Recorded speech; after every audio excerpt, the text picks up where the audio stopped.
Again, like I promised you, we're going to be talking about effective communication. We're going to talk about communication in its all. And what we're focusing on today is three simple communication tips that can unlock your future. Now, if you guys are anything about like me, you done had some communication mishaps in your life.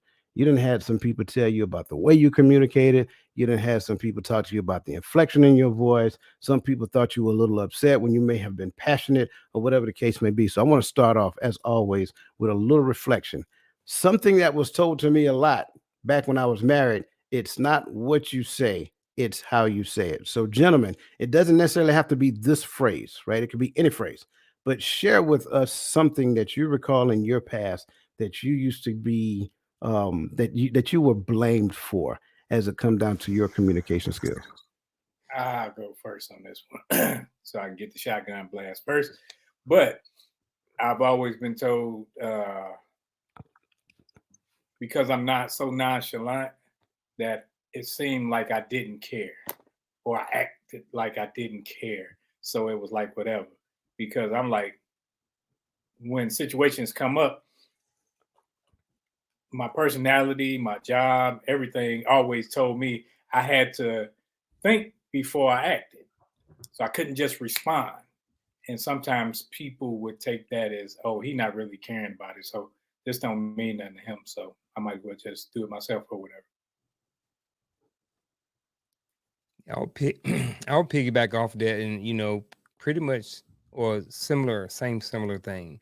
It's like, for me, I grew up and I was really I guess I was weak. I was just a weak little kid, little skinny thing. I was short. It just is what it was. I had, low self-esteem. I was a late bloomer, all of those things, right? Wrapped up into a little 16, 17-year-old body.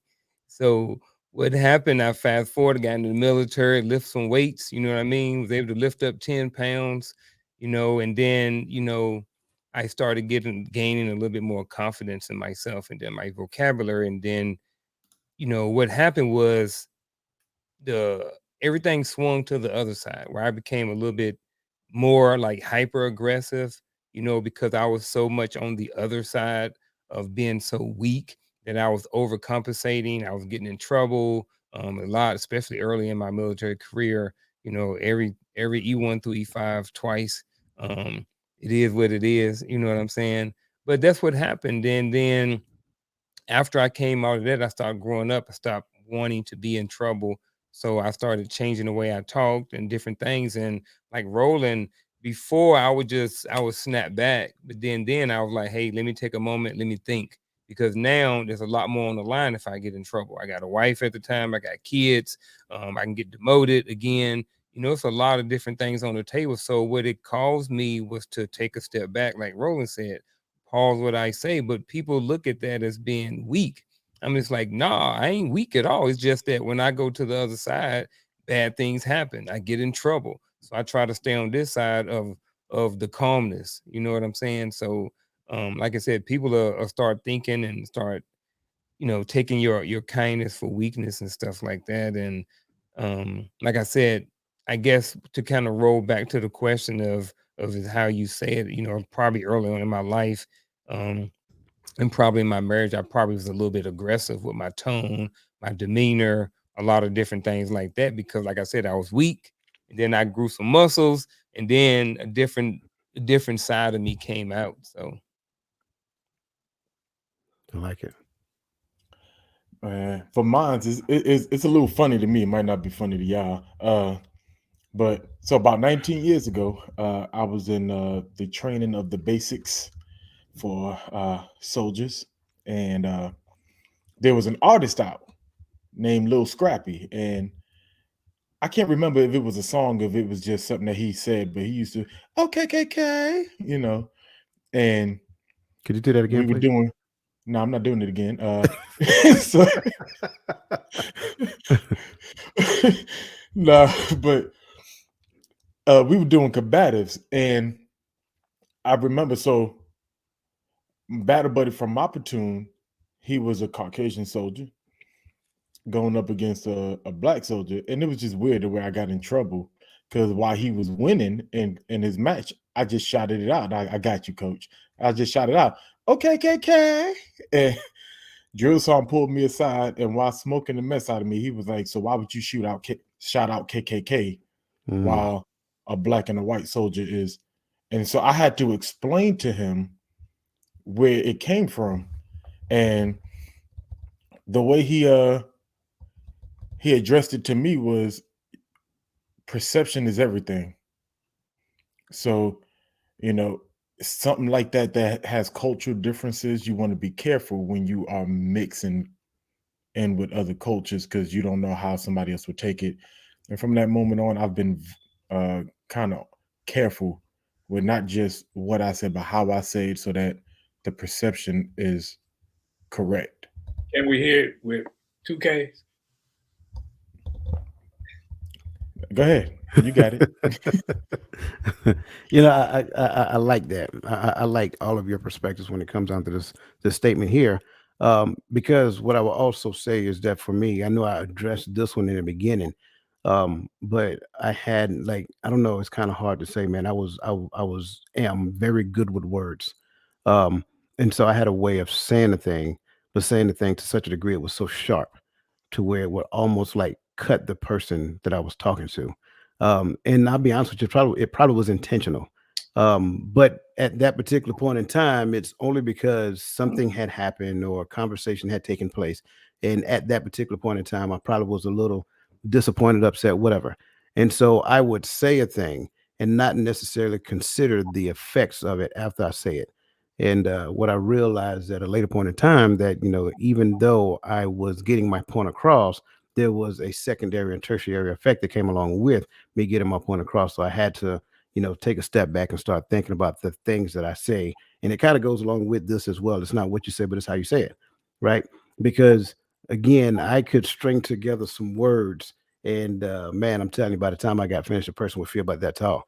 And so that's kind of like what we're getting after today. Today is all about effective communication. But again, the idea or the notion is that we're going to tie communication into the whole concept of renewing your mind. So make sure that you guys are paying close attention. And yeah, exactly, Mike. I was extremely curt, bro. I was straight to it.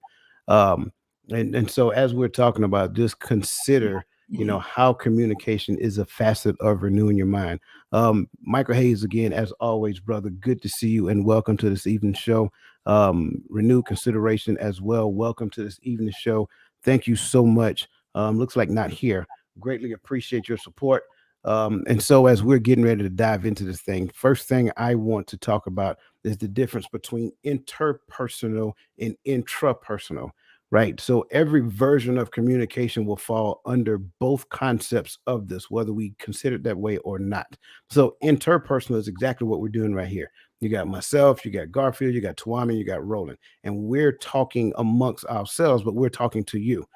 Intrapersonal is the conversation that I have in here and the perception of it and what that conversation actually does to me. So now, when you look at it from that perspective, you have to realize that words mean things. I say that all the time. And so, even though we can say it, just like I gave the perfect example in relation to how I would say things in the secondary and tertiary effect it will have with other people, those same words can have that exact same effect within us as well. So we must consider the words that we use and the purpose behind those words. So that's kind of like where we're going. So the first thing when it comes down to communication, I think we all know this, right? We've heard it said before, you got two ears and one mouth. So you should listen more than you speak. So the first thing we're going to talk about is listening skills. And of course, when we start talking listening skills, everybody want to bring up the concept of active listening. However, I like to baseline understanding. So, active listening is a communication skill that involves going beyond simply hearing the words that another person speaks, but also seeking to understand the meaning and intent behind them. It requires being an active participant in the communication process. Active listening techniques include being fully present in the conversation, showing interest by practicing good eye contact, noticing and using nonverbal cues, asking open ended questions to encourage further responses, paraphrasing and reflecting back on what is said, listening to understand rather than to respond, and withholding judgment and advice. That being said, gentlemen, How can technology, such as video conferencing or instant messaging or others, impact active listening, and what can be done to overcome any of these challenges?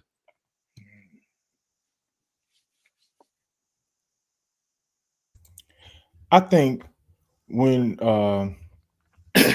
when I first was thinking about this question, I was kind of torn because I think sometimes technology takes away the personability of communication, right?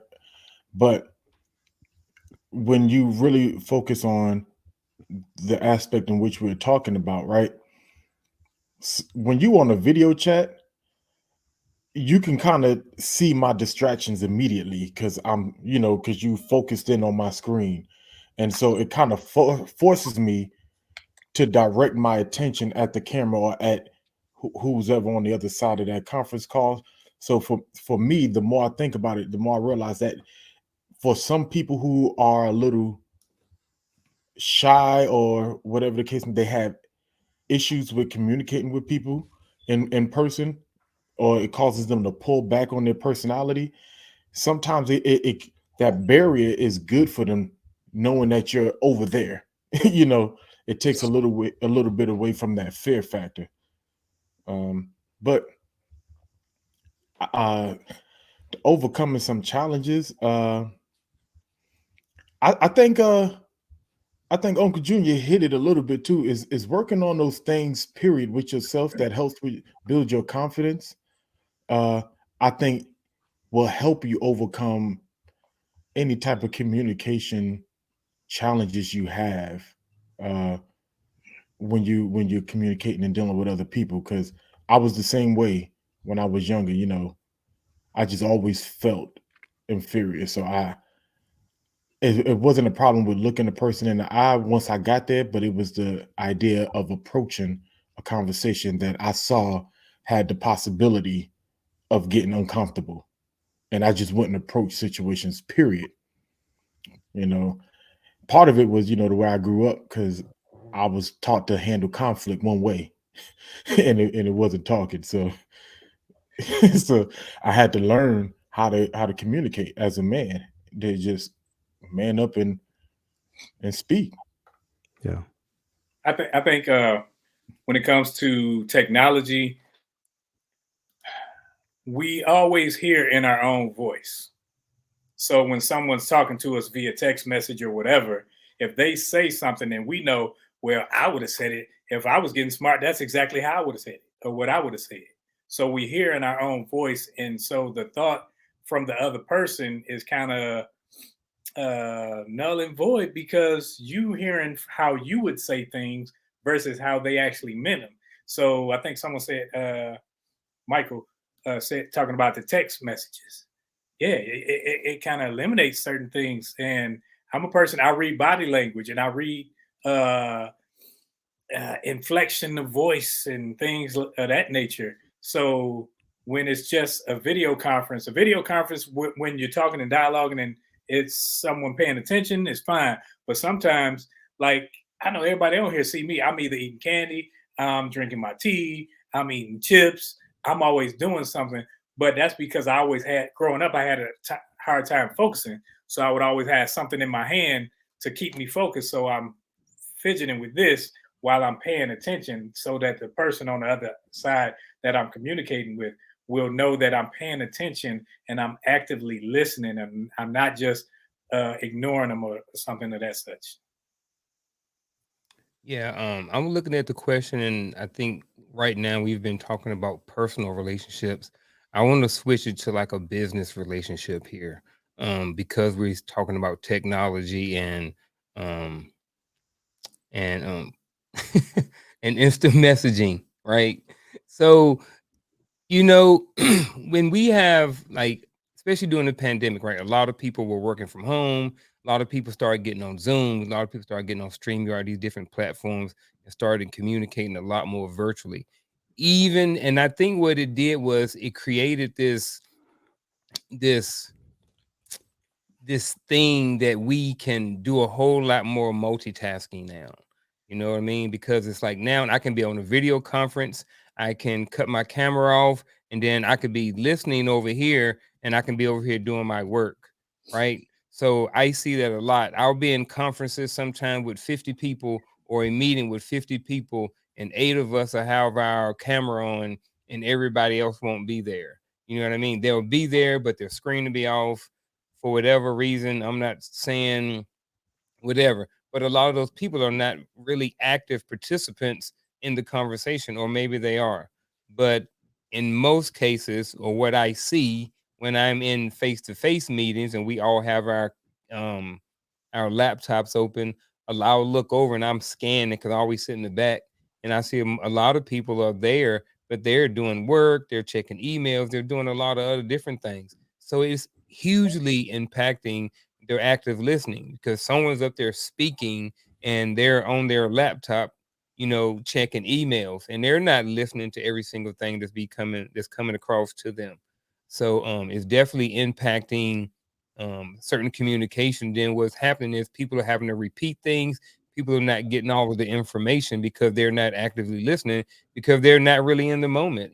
They're checking their email versus paying attention to the person in front that's presenting. So in that aspect, it can cause you to lose a lot of valuable information that you may need when you're not actively listening to in certain spaces. Yeah, absolutely. I like where you went with that, because that's kind of like what I was thinking as well. Like, I can be completely transparent. Like right now, I can minimize the screen that I have in front of me and bring up another screen. And as long as I'm still looking at the screen, you think I'm paying you attention. And I'm doing something else in the background. So absolutely. But I also think not only in the business setting you can do that, but you can also do it in the personal settings. There are some times where, like, text messaging gives me permission to multitask. That's how I look at it. Right. And so I will be completely transparent. If you text me, right, and I respond to you, I am waiting on a response, because, like, in my mind, this is just how I see it. Like, you took the time out to text me. I might be busy at that particular point in time, but as soon as I'm clear, I'm going to text you right back. When I text you, I am waiting on a response. I'm like, man, come on. You just text me. Like, what's taking you so long to respond? Exactly, And you know what I'm especially when saying? they text first and you text Right. right back. Yep. Exactly. And that's how my mind works. But I am also an active listener. I'm that person that makes eye contact. I listen. I repeat back what I heard. I paraphrase what it said and things of that nature. So when you look at it, I believe these digital devices, it kind of gives you permission to do something else on the background, like you said, and not necessarily getting all the information that's also being shared. Well, I also believe that for those people who, they have challenges actively listening when it comes down to these devices, I will also offer that I believe they have challenges actively listening when they're face to face as well, right? Active listening is active listening. I think that's what it is. If you practice active listening, then you are the type. I think it was Michael who said it. Like, we are most of it. Well, I can speak for myself. I don't want to speak in general terms, but I am a flatline information gatherer. So if you said that I don't know, the football is red, just hypothetically speaking, then in my mind, I am taking the word for its face value. I am not considering anything outside of those words. However, on the other side, I also believe that once you get to know the person, like Roland said, receive information where I talk. But then by that same token, the more connected I am to you, when I'm reading that message, I'm now hearing you talk. So if you have the preponderance to go off tilt, then depending upon those words that come through that text message, I'm like, oh, you don't went off the rails real quick. And so when we look at how it impacts it, I think it impacts it greatly, because again, it reduces the physical connection that happens between two people, and again, it just kind of gives us permission to do other stuff as well. Roland, I think you were about to say something, brother. Yeah, I was just gonna say, and a lot of times because I know my mind can go elsewhere. That's why I keep books or even my notes. I will take notes while people are talking, because I hate when somebody tells a long story and expect me to regurgitate what they just said, because I'm thinking, okay, I just remember the last thing you said. So what I'll do is I will take notes in between little key points and everything, so that I can say, okay, this was that and that was that. And another thing that helps me is education, people. When you actually know that conjunctions are more than and, but, and so on, and those little catchphrases, and you know that there are superlatives and so forth and so on, to help you connect phrases, connect sentences, connect thoughts, then while you're communicating, your mind is thinking and it gathers all that information. So now, since you have, some people are afraid to talk because they're scared they don't have the words to say, or they are afraid of what they may say. So Mm. when you have education, you can use words like preponderance and stuff like that. Wow, I see what you Come did on, there. That's a, preponderance. I see what you did but there. I agree with you, but I also think some people process different, right? So Oh, yeah. I'm here with y'all on the Hearts of Men podcast, but I really don't like to be heard publicly. Says a lot for a man who preached for 12 years, right? But until I got past the scripture, prayer, and maybe a song to ease my nerves, I would forget what I'm about to preach about. So while I'm doing that, I'm rereading my the start of my sermon, like, because some people process different. But if you read my sermon or if you read my essays in school, I seem like I'm a lot more educated than I sound when I speak openly. So I think is I I don't really know how to place it, but I think it's just how some people process just a little different. Well, like you said, people wouldn't believe it, but I'm a naturally shy, introverted person. Nobody will believe it because of how my persona. And but what I do is I make myself comfortable wherever I am. So that's why I joke, because I got to jump in. Before I would speak, I got to say a joke. I got to make you laugh. And to me, that breaks down the ice, and then okay, I get a level of comfort for myself, and that helps me when I'm comfortable in the space. Then I'm able to speak. But other than that, I don't like to talk. Coping mechanism. Yeah, I don't think nobody here believes that you're an introvert. Um, but yeah, At absolutely. all. At all. No, but I greatly appreciate all of these comments, man. Let me see, because we got some stuff going on here in the chats as well. Let me see. Cassandra said you can actively listen by rephrasing what they said as a question for clarity. Absolutely, absolutely. You should ask questions to get some clarity based upon what they're actually saying, just so that we don't confuse what is actually said, and have a complete understanding. Let's see. Renewed consideration. I can actively listen to what is going on in my life, repeat what is being said to let the speaker know you are engaged. Absolutely. Mike's I still had. dropping. I'm sorry. Go ahead. I'll wait till you finish. Mike's still dropping some nuggets Yeah. over here to overcome any challenges. I think face to face is best. Absolutely. It is best and it is more personal as well. Michelle Ray says you can actively listen with eye contact, head gesturing, responding to the conversation, be in the room. I love that. So if it's serious enough, pause the conversation until face to face is attainable. Absolutely. I think we talked about this a few weeks ago. I think Chris talked about somebody sending a long text message, and while he's at work, and he said he just won't Mhm. engage with that. So yeah, absolutely, I agree with that. Again, let me see. Active listening requires a person to hear and not listening to respond. Man, that is key. Yes. I think a lot of Yeah. times people tend to just listen and they hear one catchphrase and they miss everything else that is said because they just want to hone in on that one thing that is spoken. Um, my main man, Mr. Ori J. White. Good to see you, sir. He said, remember, active listening takes concentration and effort. Absolutely. Absolutely. If you don't know Ori White, man, he's a great guy. Works at the Cyber Center of Excellence and a retired Command Sergeant Major. So great to see you, sir. Welcome to this evening show. Um, Mike, I want you to develop that a little more, brother. I don't know what you're saying. You don't believe it. I just want to make sure that we give honor to what you're saying. Again, Rolling. Probably talking about me. You're talking about rolling, what'd probably. you say? But you being, He's an no, introvert. you're not an introvert, bro. Nobody's buying it. I'm telling you, nobody's buying it. So listen, Not for as we me. can, not for a minute. So as we're continuing, I am going to now ask the questions I put in the chat a few minutes ago. I apologize, I was out of order. So what ways can I actively listen to what is going on in my life? Internal conversations, emotional responses, and concern. I'm sorry, emotional responses and concern or lack of concern. Gentlemen, the floor is yours. I think first of all you got to at some point cut out distractions. because a lot of times that's what they are. Like, if you're going to be in the conversation, then you need to be present in the conversation. If your mind is on what happened at work or something like that, then you're not going to be present in the conversation if you're having with the person. And then just being actively listening to what's going on in your life is you have to pay attention, and then you have to self-reflect.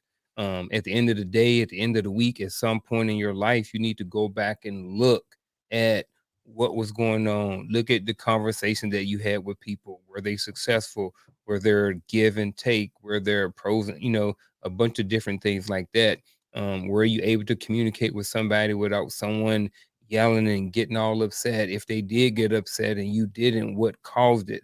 Going back and self-reflecting on previous conversations or debates or battles, or and especially arguments or something like that that you may have with your spouse or your partner or something like that, is very important. um yeah, I may add some more later to that, but I was kind of talking through some of that through my head as I was talking.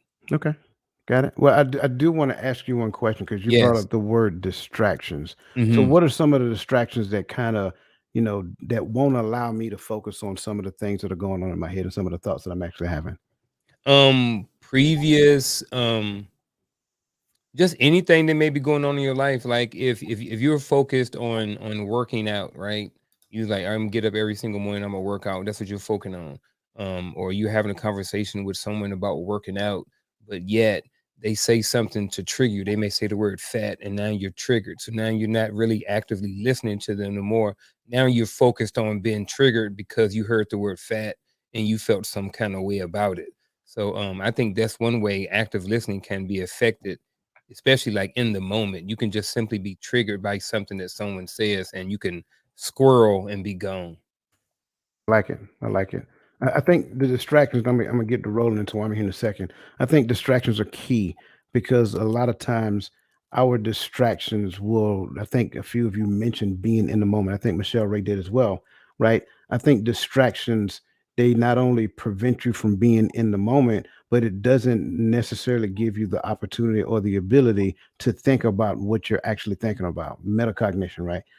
So if I am focused on, I don't know, a light bill, I'm just going to use that as an example. If I'm focused on the fact that my light bill is past due and I'm in a conversation and somebody is telling me something that they observe within that they observe about me, I don't get the opportunity to process it effectively and ask myself the right question because my mind is still stuck over here about that light bill. So thank you for bringing distractions to the table because I think you're actually right.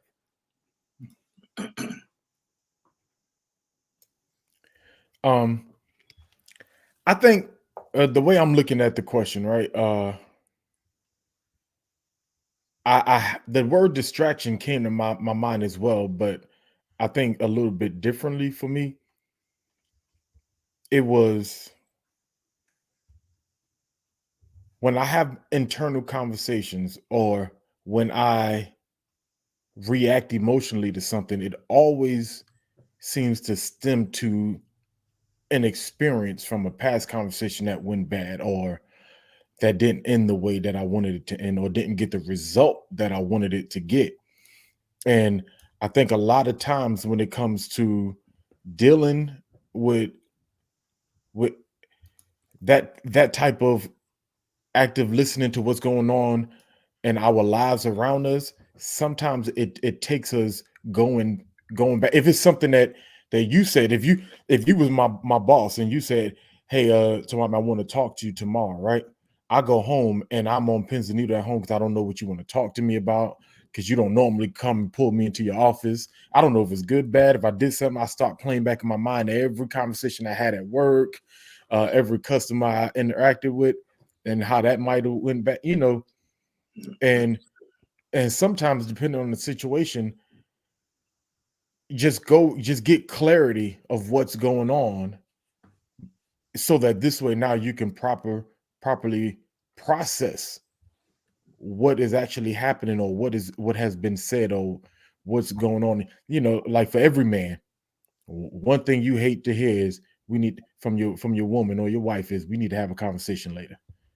Or and the way that everybody else understand it, we need to talk. We don't like to hear that. So when we hear we need to talk, you like, now, because you don't know what she gonna say, or you might be playing off a bad conversation from the past in your head, so you already getting mad before the conversation happens. So for me, if you tell me we need to talk, I'm going to respond with about what, because I need to be mentally and emotionally prepared for the conversation. So, because if not, only thing I'm left to do is have internal conversations with myself and react emotionally to what I think is going to happen, and that sometimes it affects, it not effects. I'm sorry, it affects the way that we communicate later on when we actually go into the conversation. Now, I come into the conversation and you're already tuned out because I think you're about to say something negative to me. That's a good So point. It is a good point. You took my point. I like that catch. Uh, I knew you was gonna get me. That's why. you stressed it. Chris. Greetings. What's Young going on, sir. brother? Man, I think ways I always, if I ask what type of conversation it is first and foremost, because if you just shooting some stuff and you just talking about something and I'm doing something, I already know I'm halfway focused. But if it's something serious, I'll say, hey, do I need to stop this? Do I need to pause this? What's going on? Do we need to talk? Because back in the day, you say, hey, we got to talk. I'm going to drive around till you go to sleep. And then I'm going to be going to work in the morning because I don't want to, we got to talk. We got to talk always ended up with me having to take care of some people for 18, 21 years. So I didn't like that. We want to talk. It was stressful. But I think when you learn how to control yourself in whatever environment and make yourself at ease wherever you are, the communication comes easier because now I can sit back, I can listen, and I can actually pay attention. I don't want to talk. I want you to get it all out, because if you talking and I'm talking, some people don't like that. Where I'm from, it's just regular banter. But I think that making yourself comfortable sitting and listening without any preconceived notions or anything helps me. I like it. I'm gonna take a different spin, right? Because I want to focus on the conversation that goes on here, because I think that's important. And Chris, whenever you feel ready to chime in, you can chime in, brother. If you want to wait till the next question, that's fine as well. I'm Um, reading the question, and I have I think I have an answer. oh well, let me digress. Go ahead, young sir. What ways can I actively listen to what is going on in my life? Now, when you're speaking of this, are you saying how somebody, like having a conversation with somebody else and how they perceive my life, or how I talk about what's going on in my life and how my life is? Either or, sir. I shut up. I mean, I reference this a lot, but I've been reading Jordan Peterson's 12 Rules to Life and Antidote to Chaos. And one of his rules in the book is to always listen to people like they have something that they can teach you. Like you can learn something from them. And that also means listening to yourself, hearing how you talk to people, hearing how you talk to yourself, what you tell yourself, how you feel about yourself. Listen to how you talk to yourself about how you feel about other people that probably ain't even thinking about you. You understand what I'm saying? Like all of that factors in. So when you can just sit back, shut up, and just listen, you can take some of what you're hearing and say, okay, they may have a point if you're open-minded enough. Some people are too in their ego for them to actually be able to take in that kind of information and look at it as a means to. A lot of people can't take that because a lot of people don't understand the difference between constructive criticism and hating. Hmm. So it takes a big person to and a person that's not really in their ego like that to take in that information correctly. But yeah, the easiest way to actively listen is to shut up and to hear what people think, and maybe take it in to see what they're doing, what gave them that perception, and then listen to yourself and just like, why do you keep telling yourself this, or keep telling yourself this because this is getting you through? You understand what I'm saying? Like, you just have to shut up and listen. At least that's the stage where I am.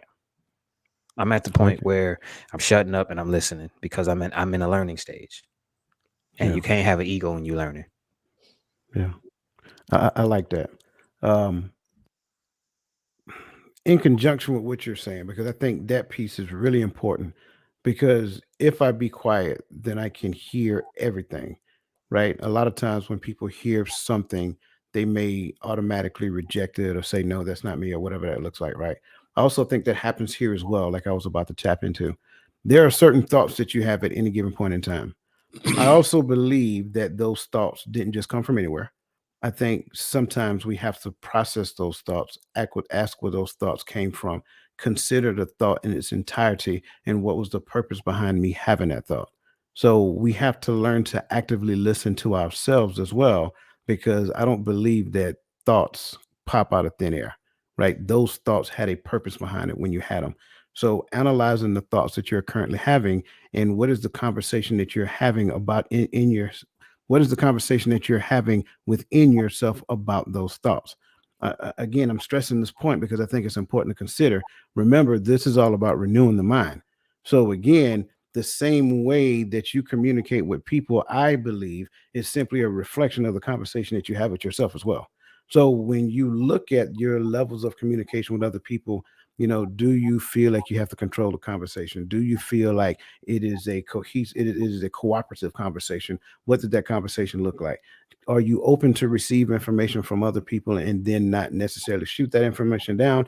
Do you process the information? All of that stuff matters, because within here, you probably do the same thing as well. So it's important to consider the conversation that we're having here, and then what side of the conversation are you on, right?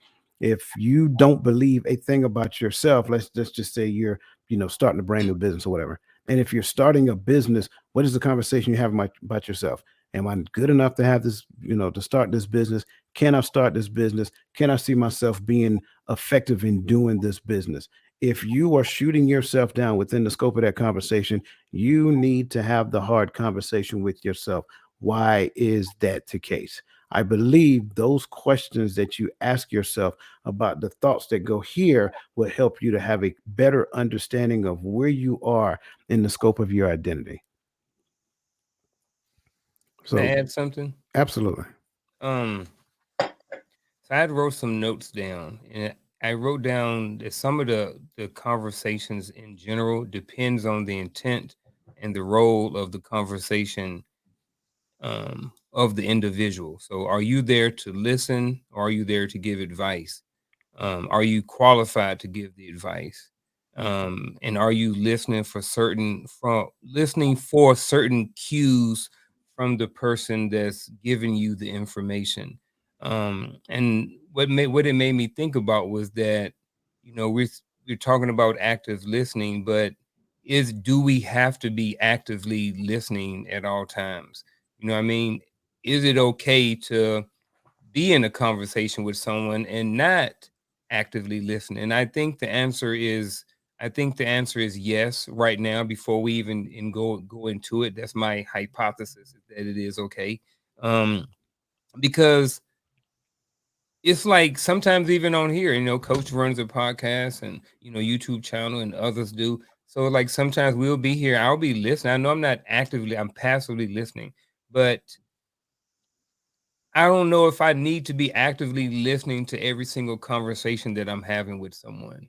Um, and I don't know if this is still on topic with the communication. I don't want to turn the conversation left or anything like that. But those are just some thoughts that I had, that I asked, was like, do I need to be actively listening in every conversation that I'm having? Being the youngest one on the platform, I got to be the point of contention, right? Nah, but and I just being funny, but I think the difference with this platform is you don't have to actively be listening to everybody on the platform, because we are here to give our input on a certain matter, right?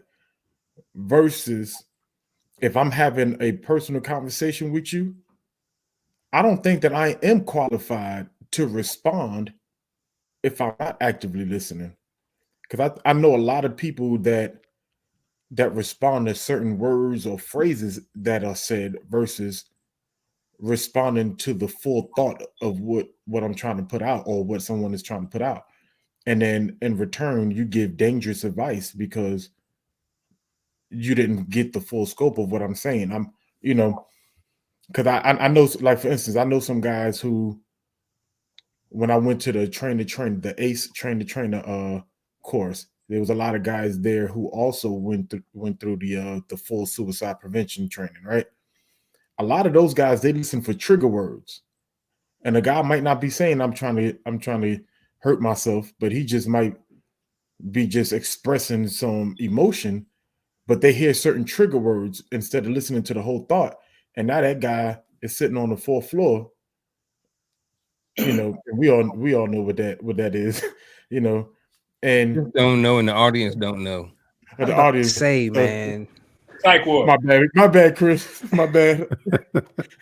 My All the bad. It's like I military folks love it know. when y'all bring up these military stories, but sometimes, and this is the active listening versus listening altogether comes into play. Yeah. I have no idea what you're talking about.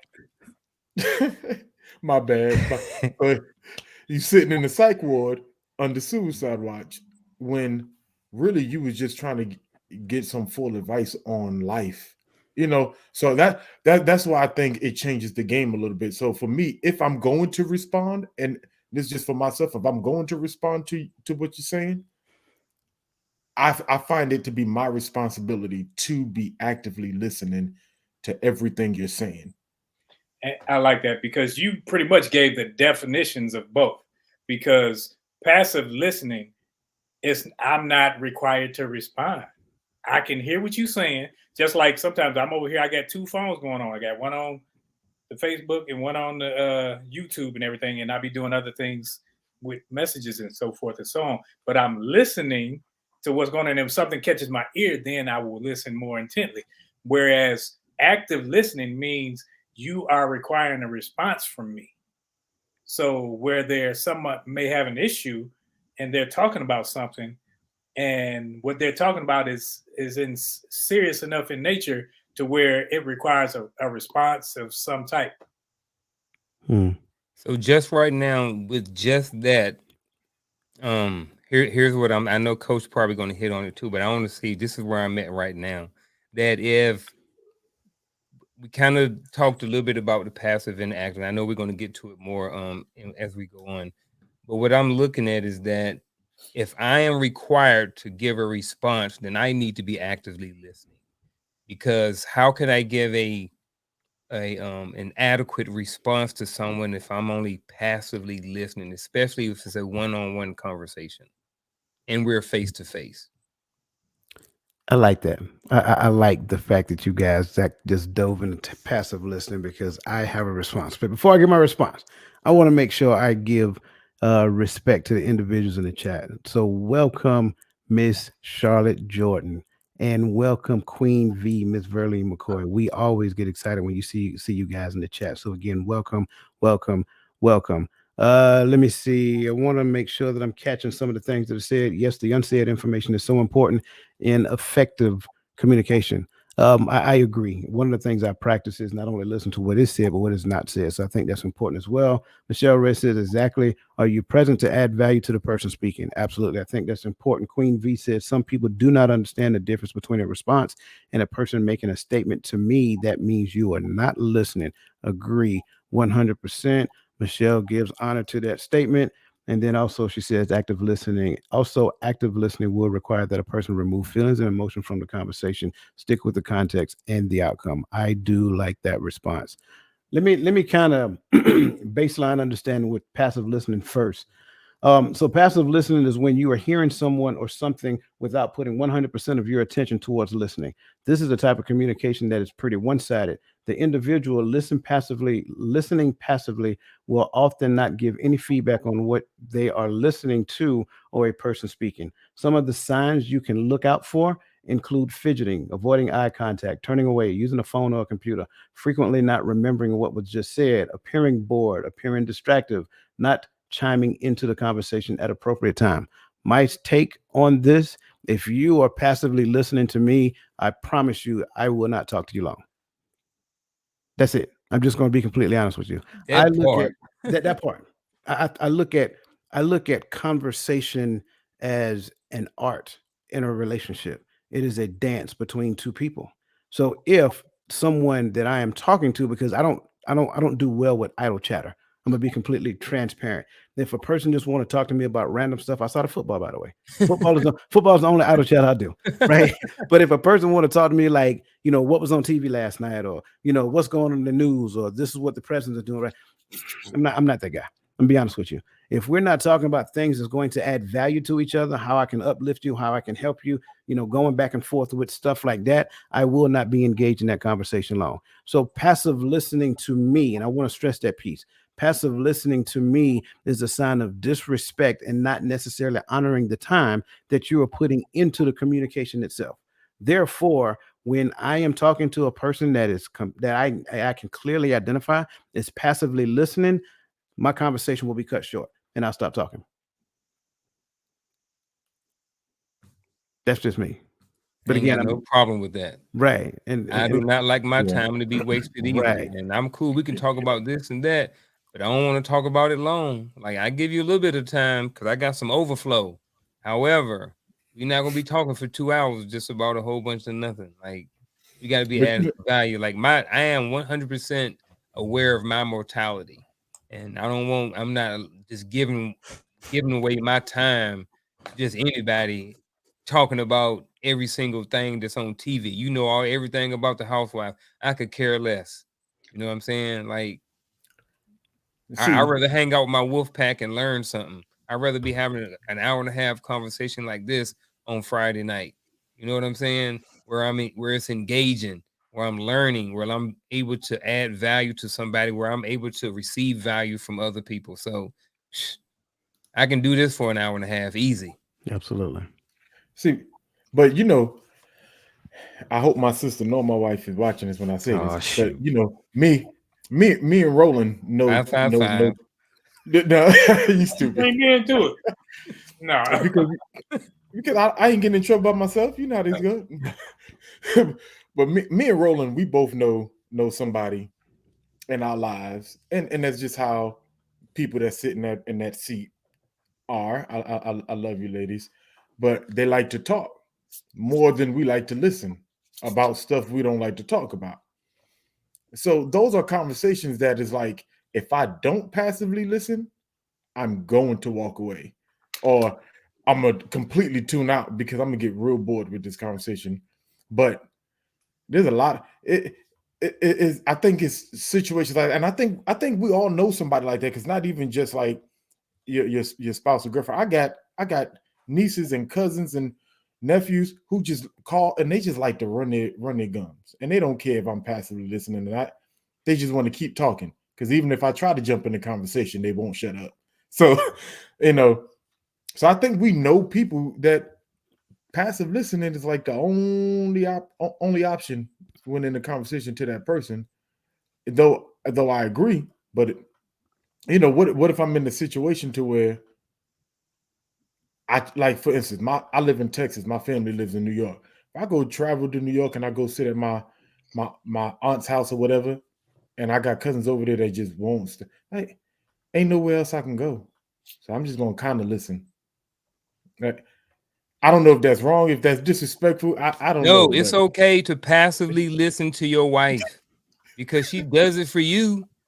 Bro, it worked both ways. I passively listen to my wife and she passively listen to me. I know she do. Cause I be talking about tools and I be talking about this and I know she just be like, yeah, babe. Uh-huh. And I'm like, man, she probably somewhere else. But Mm. I think that's part of the give and the take in the relationship. We've established that, in a certain situation, those things are okay. And I think that that's normal, and I think that that's okay when you've been with somebody for an extended period of time. You know what I mean? I don't think it's disrespectful. I don't think it's being rude. I just think that sometimes we have to um we both have to sometimes sit back and be the listening block for our spouse. You know what I mean? And vice versa. Because when we have stuff on our chest, we want them to listen. sometimes we don't even want them to respond. We just want them to listen.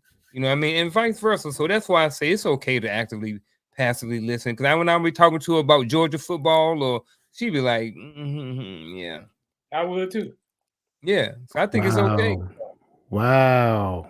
I see what Hey, you there's did two of them. I wasn't gonna say nothing. I'm Right, just I see gonna what you ride. did. I see what you It's two did. of them. But so let me ask this, because I'm curious now, because you guys are open up a can of worm. I'm gonna go back to what this guy says all the time, right?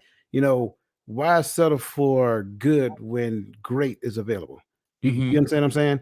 So if you know she is passively listening, why not have the conversation about passive listening? You see what I'm saying? Yeah. Why can't we both actively listen to one another? That's the point I'm getting at. Like, sure, even if I'm not interested in, I don't know, the ballet, let's just use that for an example. Yeah. Maybe I'm not personally interested in the ballet, but if she is interested in the ballet and she's exciting and she comes back and share it, then do I not owe it to her to listen? Even if I don't like it, it doesn't matter. Do I not owe it to her to listen and respond to what she is saying, to show her that because you're interested in it, I am also interested in it? It's just a question. Oh, absolutely, absolutely. But I'm just saying that I think that there will be times where I think it's kind of accepted to kind of passively listen.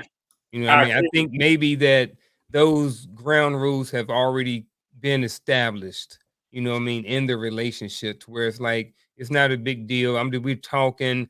I'm kind of more of like you said, to passively listen. I'm washing dishes or something, and I'm just having a conversation about this, or this. And I think, you know, those things are okay. I think that, you know, like even like Chris said the other day, in certain conversations, don't text me about it. We need to have them face to face. Certain conversations, I need your undivided attention. I need you to actively listen to what I have to say, because it's very important. I'm with Yeah. you. I've been in a room where a conversation is going on, and simply because I'm in the room, I'm watching TV or something, and then it's like, well, you heard it, you was there. I'm like, I ain't paying attention to y'all. But the conversation didn't involve you, though. It didn't involve, yeah. That's they different. because they threw it out there. Yeah. Right. That's different. Yeah. That's totally different. Yeah. And then, you know, once you say huh, they go back to what your mama used to say: if you can huh, you can hear. Like come on, that's not. But I think when it comes to passive communication, I'm not talking about a disrespectful lack of being involved in the conversation. I'm talking about where someone is just talking just to be talking. It's a difference from you talking to try to, you got a point in this, but if you just talking about what happened on, like you said, the Housewives or something like that, I don't know none of them. All I know, I equate everybody to Shawnee O'Neal, you know, Shaq's wife. And I don't care if she married to the preacher, she always gonna be Shaq's wife. That's basketball wise. You mentioned. Hey, see, I don't That care. just goes to show you how much he don't care. He just mixed the shows up. Yeah. And I think, but with passive and active, if you are serious about something and you need my attention, I'm gonna ask first, hey, you know I'm doing it. Do you need my attention? Because if not, you're getting half my attention. It's just true. See, me, I'm different. I'm sorry. You talking to me about the Housewives of Atlanta or Washington or whatever?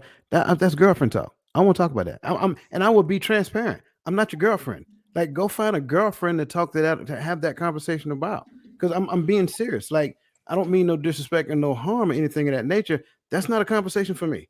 I don't, you know what I'm saying? But by that same token, if it's something that you're adamant and pressing for, then sure, I will listen. But then I will also come back and say, you do realize that that's not a conversation. That's not a dude conversation. That's not a conversation for me and you, unless we sit down and watch it together. If it's something that we share together, you see what I'm saying? I think it's okay. Like, case in point, unless you watch football, we ain't gonna talk about football. I'm gonna call one of y'all. Say, hey man, y'all seen the game last night?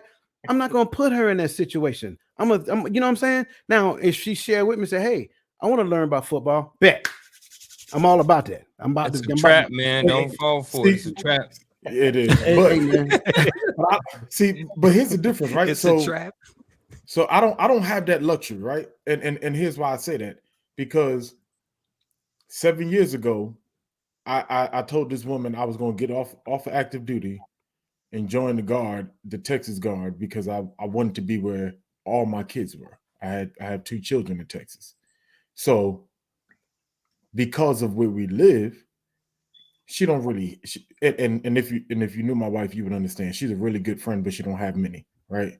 She limits those things. So unless she's going to call somebody on the phone, and her friends got husbands and wives too, so I am her only face-to-face real friend.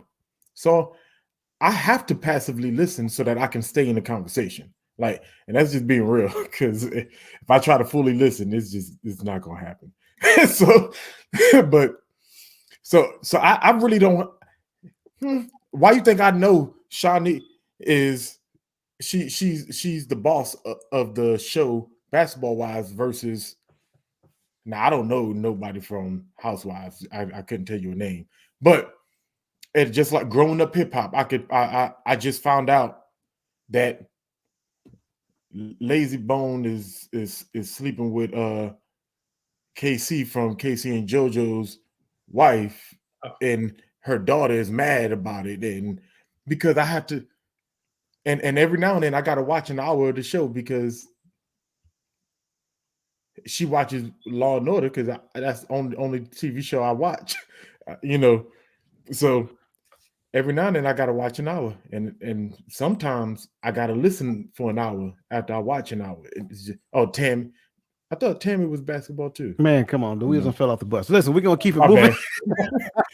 We're gonna keep it My moving. bad. I saw the comment pop up when the I road was was about to say, Yeah, man, we done read. what is happening Yeah, right we done now? went way off in the left field. Listen, first and foremost, I want to thank everybody for joining us, man. We greatly appreciate your comments. Again, if this is your first time joining, go ahead and hit the subscribe button and share it with other people as well. Again, this conversation is about 3 simple communication tips.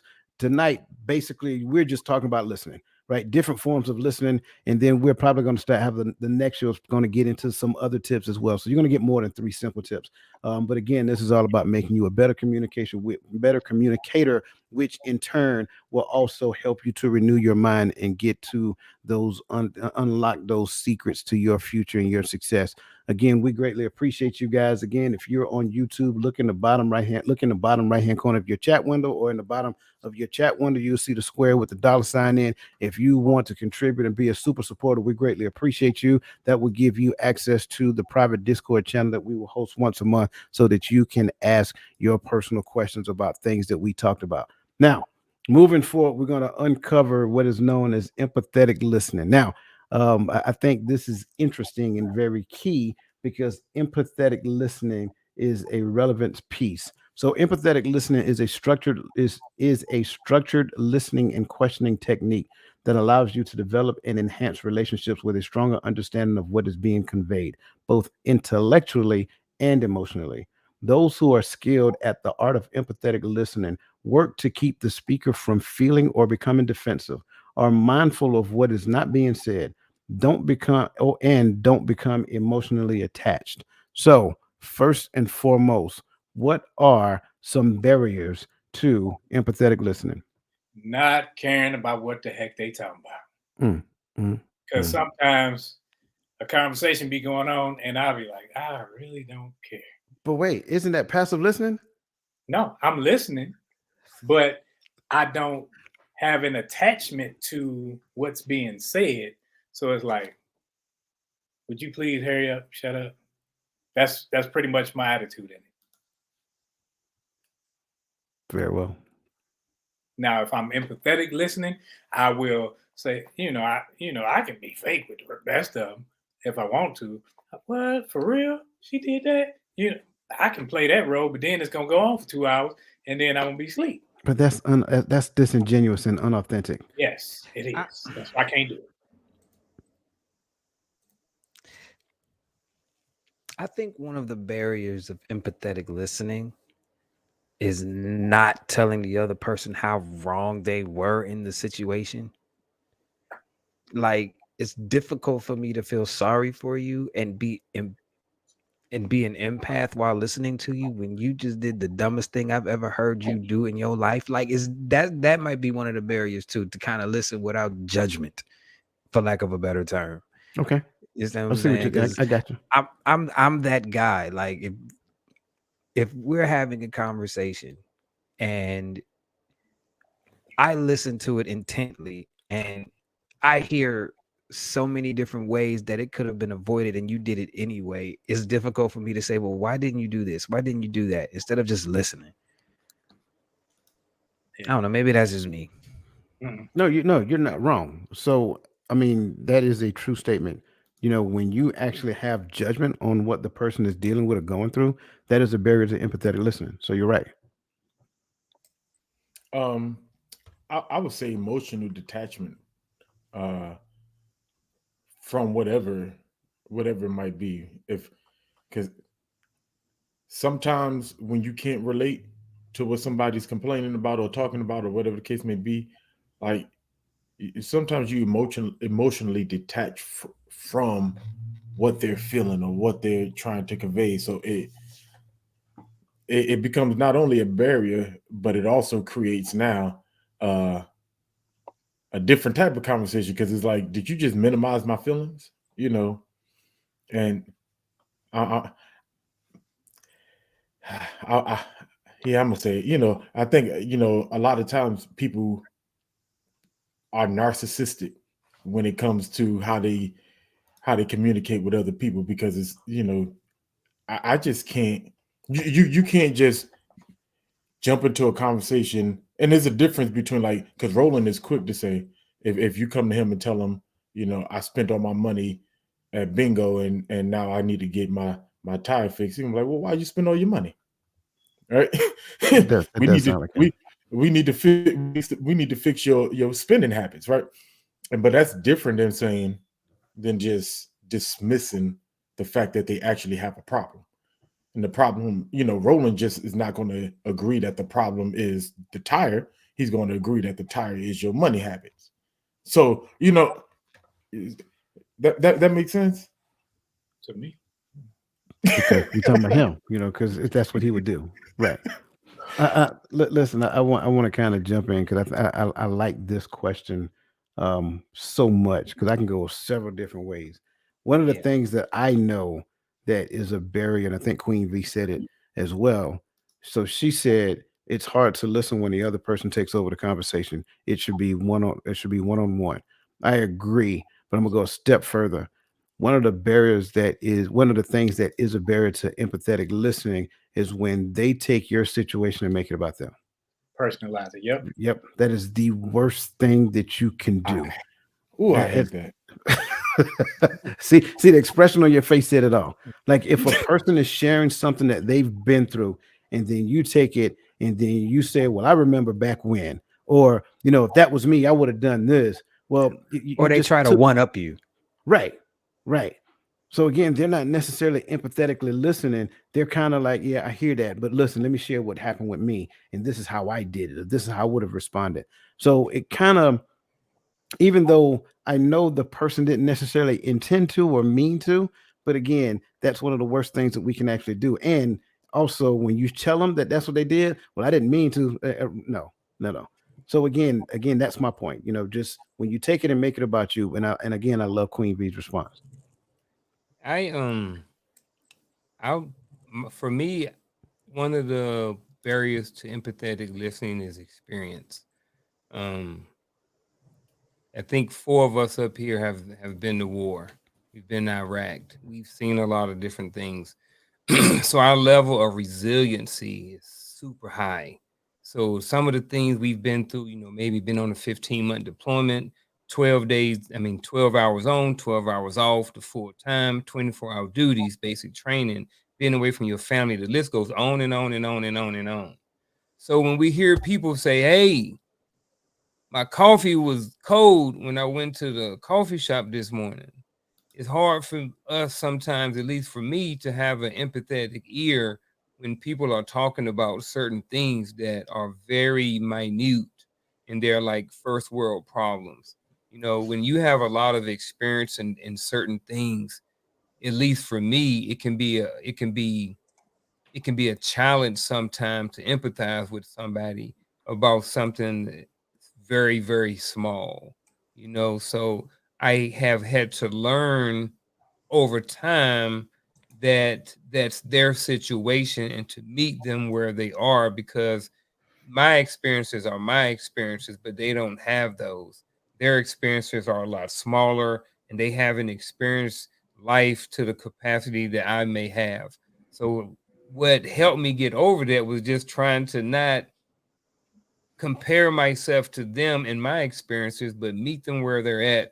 But I would just say that experience can be a huge barrier to empathetic listening. And I found that very challenging when I first came into education.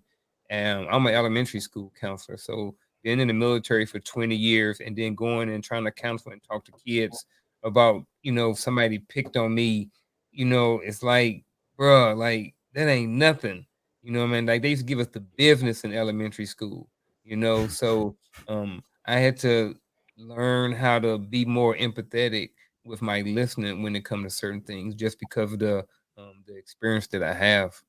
Stop that crying. No, I'm joking. Yeah, exactly. It was like, bro, like uh, I don't know. really Maybe that's for me, but I don't know if anybody else has no, had you good. You anything like good. that. But No, that's a good point. I like that. Go ahead, Twami. I say you really hit a thing for me that I'm learning within myself, because I had to remember when I was younger, I didn't understand why I didn't like old folks, right? But it's because they had too much experience to be to empathize with what young people were going through, right? You can see Roland's face, so you already know where he's going. But because here's the thing, their lack of experience did not build the level of resiliency that we were forced to build. You ain't got, when you going down range, especially when shots are being fired or IEDs going off, you ain't got no choice but to just tough it up and figure it out. Revert back to training or whatever the case may be. But if you don't have those experiences, hey, I got stuck outside and it was cold for 20 minutes. It's traumatic. But to us, we like, I did a 12-mile ruck march in the snow. What you talking about? I don't care, right? But they don't have that experience. And a lot of times, I think, it's kind of go back to a conversation a long time ago, too, that Chris was real passionate in when we talk about the young folk. But I think that becomes one of the barriers to why young folk don't even like to talk to old folk, because and I'm not old, so when I say we, I'm just talking about the experience part, right? But they don't like to talk to us because sometimes our experiences do detach us from the unexperienced. Or their reality. Or their reality, yeah. Right. Yeah. Boy, I used to walk 12 miles to school, one way.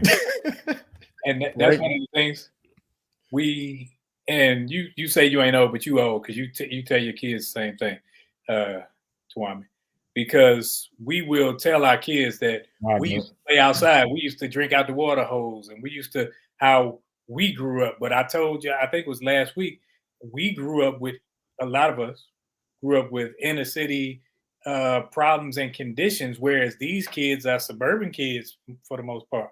So they get mad if the internet ain't on. Where we used to go outside and break windows and stomp on liquor bottles or something. We had fun doing whatever I grew up in the gutter, and that's what we did. We found ways. Whereas these kids, they don't have the same stimulants when it comes to finding things to keep themselves busy like we did. And we look down on that. We talk bad about it. So when they say ain't nothing to eat in the house, and I'm looking like, man, I remember when it was just some old day old bread, you had to cut the mold off, and you might have had some Miracle Whip in there, and you toasted it and you was good. I said that cheese, we went through, we make our struggles their problems. I like it. Hey, you better turn that oven on, put that toast in that oven, put some cheese on it. Keep it moving. Man, y'all wrong. Bro, cheese toast be on point, bro. We ain't about to do See, I that. ain't the only one. We ain't about to do that. We ain't about to do that. All right, so listen, we're not about to go there because I know somebody about to say next. No, sir. All right. Next question. That fried bologna. You see, there we go. So, what are some empathetic listening techniques that we can employ in situations where someone is emotionally charged? That's the key, emotionally charged. And let's not omit that someone as being yourself.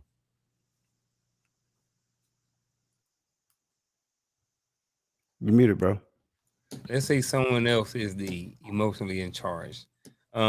Just tell them to shut up. No, I'm just playing. Just model the behavior that you want the person to be. And I'm not saying that you're their model and they should be like you. But what I'm saying is maybe sit back and just not say anything and then just watch them and just let them finish, because it depends on what the conversation is. They may just in the conversation and who it is, they may just be trying to get something off their chest. So I think that one of the things you can do is just sit back and just wait for them to finish. Depends on who it is. I'm speaking probably from a more of a personal relationship with somebody, and then but all of that comes into play as far as how well you know that person. You know, me and Coach ain't never yelled at each other. We ain't nobody up here. So I know if me and Coach was up here and we was having a conversation, he started yelling or disrespecting me, I know it's probably something else that's deeper that's going on like that. So I'm just gonna sit back. I'm gonna let him handle it. I'm gonna let him do his thing. You know what I mean? And then afterwards, you know what I mean, we're gonna wrap it, we're gonna talk it out, then we're gonna get back to business. You know what I mean? But that's because we've established that relationship like that. So I think, you know, if you have a good relationship like that with somebody, you have to look at the conversation, look at how it's going, look at the intent behind it, look at the context behind the whole entire conversation. And then you act based off of that. And then in most cases, me, I'm just going to sit back, allow that person to express themselves, and then interact in a calm way after that. I like that. I like that too, because I think you, one, take your personal feelings out of the situation because it's not about you. And actually, sometimes you got to check yourself or you will be checked. A couple of weeks ago, myself and Chris had some dialogue where I had to sit back and say, man, he is really uh, intent and he's emotional about this subject, and it has his heart. So I had to stop and say, man, let me listen to what he's saying and not just what I think I'm hearing. That way I can not just try to make out what he's saying, but I can hear what he's saying and I can respect the person and the man that's saying it and not just wait till he finished talking. That's a good point. I like that. Good. No, go ahead, brother. I think something both of y'all said, because originally I think I was just gonna sit and let y'all talk this one out, because I'm trash when it comes to this. I'm just gonna be real, because my I am my too. mind my mindset is a little weird with this one, because if you come to me with a problem and you just back and forth, I am the guy that's going to sit and say, first, what could you have done in the situation, or what is your role in this situation moving in this direction? Because before we can address anybody else, because some people just really want you to just say, yeah, yeah, yeah, oh, they shouldn't have done, but I'm not good at that, because Roland talk about being inner city kids. We I went through a lot. I battled through a lot of depression, a lot of suicidal thoughts as a kid, and dealt with a lot. Watching my mother get strung out on drugs. There's just so much that goes down that line. So when I'm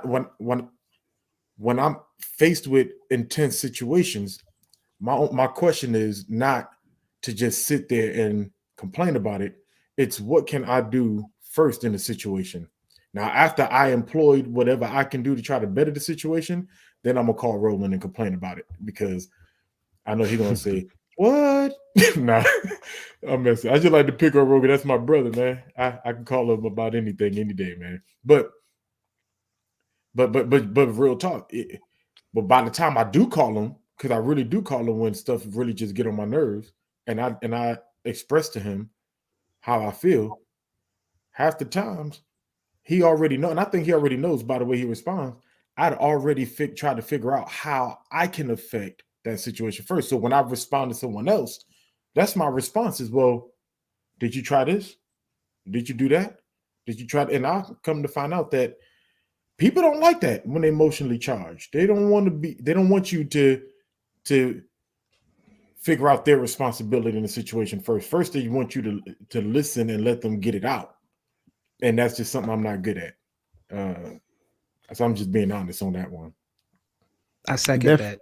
I always ask people when they come to me with anything, do you want me to listen, or do you want me to just, or do you want a response? If you want me to listen, let me know now, because if you don't say so, I'm going to respond. So I guess I'm where Tuame is. I don't know how to not respond.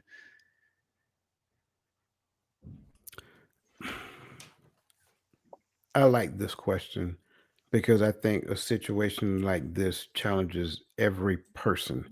I don't care who you think you are, right? A situation like this will challenge you. Textbook wise, I think it was Cassandra who gave the textbook answer. Textbook wise, I'm supposed to bring my volume down here until you come down. I ain't fixing to do that. I'm be honest with you. I'm not cut from that cloth because this is what I know. If I bring my volume down here, I am setting a standard.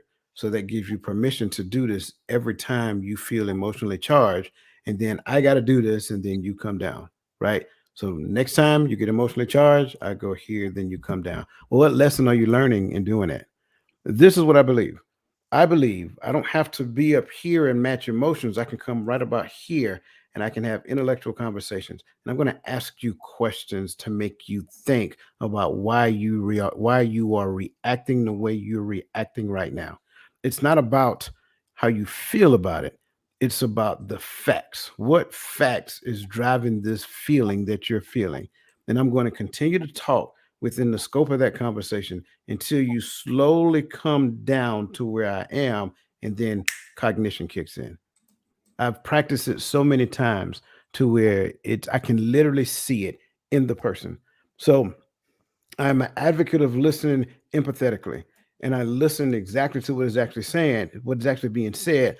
I am also listening to the person, but I am going to respond in such a way to I'm not going to be up here, but I'm going to be low enough to where that person can come down. But we're going to talk. We're still going to have conversation. It's not going to be one of those conversations to where, yep, I understand what you're saying. I hear you, because I also think that is disingenuous, right? When you give responses like that, the person depending upon who the person is, that person can get to the point to where you're not listening to me, and then they get even more frustrated. So you still got to talk to the person.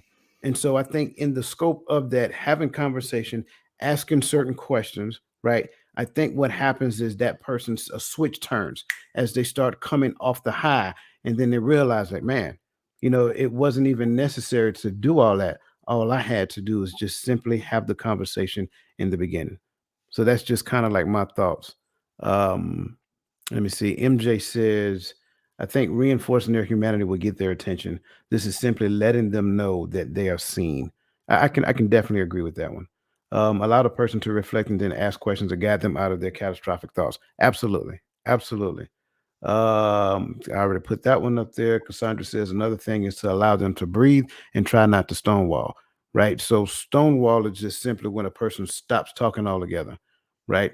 It's actually called the one of the four horsemen to the apocalypse, which is all about predicting divorce. Queen V says one barrier to empathetic listening is when the other person really could care less what's going on in your life. It's all about them. Absolutely. I agree 100% with that one. Renewed Consideration says, I think a soft touch can calm the emotions of the emotionally charged person. I can see that. Um, I yeah, I can definitely see that. I also think that you have to be careful with that as well, because again, I'm all about creating a new norm. Sometimes just acknowledging what the person is saying helps. You don't have to agree. You don't have to agree to acknowledge. Absolutely, absolutely. And welcome, Ms. Jackson. Good to see you. Me and Ms. Jackson was in Korea together. Good to see her. And welcome to the show. Let's see. A soft reply turns away wrath. Absolutely. Proverbs Um, 15. Yep, absolutely. And grievous words store up anger. Absolutely. So you can't you just can't go headbutt for headbutt. That never works because it just continues to intensify the situation. So again, great conversation, and I definitely appreciate everybody's response and everybody's participation. Again, if this is your first week, go ahead and if you don't mind, go ahead and look in the bottom right hand corner of your screen and hit the subscribe button, right? And again, tell everybody about what we do here, what we do every Friday night at 8 p.m. I know I'm getting a little tongue tied. What we do every Friday night at 8 p.m. here on the Hearts of Men podcast. Last but not least, if you want to be a super supporter, look up under your window in the YouTube chat window. You'll see a square with a dollar sign. Whatever your participation level is, we greatly appreciate it. And then eventually, once a month, what we're going to do is open up the private Discord. That way, you guys can come in and ask your personal questions. So again, bittersweet moment because this is the end, and this is where these gentlemen start giving us their final thoughts on communication. So, with that being said, we're going to start with my brother from another mother, Mr. Across the Table with Chris. Final thoughts. I guess I learned a lot from this entire conversation. Like, I learned the difference between past. We lost you, bro. Can you hear me now? Gotcha. All right. Yeah, this was a very enlightening conversation. I'm going to take a lot away from this so that way I can become a better communicator and actually become a better listener, because I think right now we need more people that can actually sit down and actively listen, as opposed to just giving their opinions when somebody is talking. Sometimes people just want to talk. So yeah, this was enlightening. This was enlightening, and this was very informative.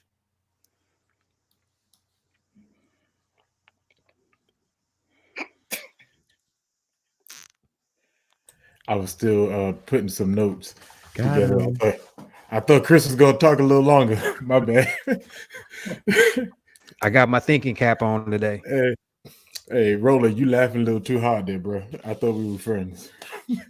Nah, but let's get serious. I really kind of want to piggyback off of something that Coach had said, because I think when you both active listening and effective communication, right? It does take work from both parties, right? You have to be able to move past your interpersonal issues with whatever the situation or the conversation may be, or that limits your ability to communicate effectively, right? And sometimes that takes practice, right? Roland says sometimes that takes education and growing your vocabulary so you're not afraid to speak. But I do think it is also important that we addressed in this conversation that you also have to be able to create your own what's the word? You got to be able to create your own limitations, right? I'm like Coach said, I'm not going to allow you to come and speak to me any kind of way, or holler every time you talk to me when you're emotionally stirred up. And I do agree with Proverbs 15. So yes, a soft tongue does turn away wrath. But if you come to me every time with an attitude or yelling, or you always mad or angry about something, you also will cause people to not even want to speak to you, to turn away when they hear from you. So I don't think that there's anything wrong with creating a standard for yourself for how you communicate, and let people know that this is how I operate, this is how I communicate, and this is what I don't do or deal with. And I think when we do that, when someone knows how to approach you, the conversation is already more effective before it even gets to the place where you're actually having the conversation. So I say that. Blessings. Love you. All right, so my final thoughts on communicating tips that can unlock your future. We talked about active, we talked about passive, and we talked about empathetic listening. We talked a lot about listening. If I was to give 3 communication tips in general, I would start with one: to be a better listener overall, work on your nonverbal communication. What you don't say is just as important, or not, or sometimes more important than what you don't say. Two, you need to be open-minded when you're having a conversation. If you're closed-minded, you may not be receptive to certain new information that you could be receiving. And lastly is be respectful. When you're having a conversation and you talking to somebody, you have to be respectful. And if you're being respectful to that person, it's going to take care of a lot of other different things. You're going to work on your tone is going to be at the right level. Your body language is going to be in check, and it's going to help dictate a lot of other different things. So if I was to give just 3 communication tips to help you unlock your future, or to include in my final thoughts, it would be your work on your nonverbal communication, be open-minded, and be respectful. Whew. Brothers didn't leave me much on the bone. But I think when it comes to the communication thing that we can work on, I was taught by a person who would allow you to get everything out and not say a word. And then at the end, he would ask, "Are you done?" And then after he asked whether you were done or not, you would either say yes or no, or had some more, or whatever it was. And then he would give his insight on whatever the situation was. And usually, by the time you went through your litany of whatever you were getting off your chest, you answered your own questions and you just want to talk about it.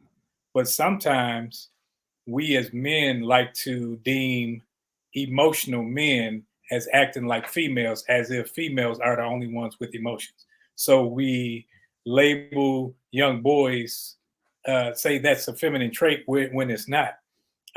We all have emotions, whether we're male or female.